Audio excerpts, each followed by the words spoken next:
విచారణకు రావడానికి భయపడి లాయర్లు ఉంటేనే మాట్లాడతాను చెప్పని ఏసీబీ అధికారులు వేసే ప్రశ్నలకు జవాబు చెప్పలేక తప్పించుకొని పోయినటువంటి కేటీఆర్ గారు ఈరోజు ఏం సమాధానం చెప్తారో అంటున్నాం. క్వాష్ పిటిషన్లో కోర్టు ఏమన్నది, మా తీర్పు వచ్చేదాకా మిమ్మల్ని అరెస్ట్ చేయకమని చెప్పట్టింది.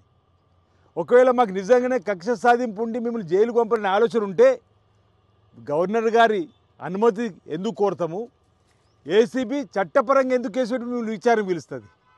ఈరోజు మీకు జైలు భయం పట్టుకున్నది కాబట్టి ఈ విధమైన ఆరోపణలు చేయడం సబబు కాదు. ఓవైపు రైతు భరోసా ఇస్తామని మేము చెప్పినాం, రైతులు సంతోషంగా ఉన్నారు. సంతోషంగా లేనిది మీరే. రైతు భరోసా ఇస్తాను, రైతుకు రుణమాఫీ చేసినాం. హరీష్ రావు గారి మాటలు కూడా హాస్యాస్పదంగా ఉన్నాయి.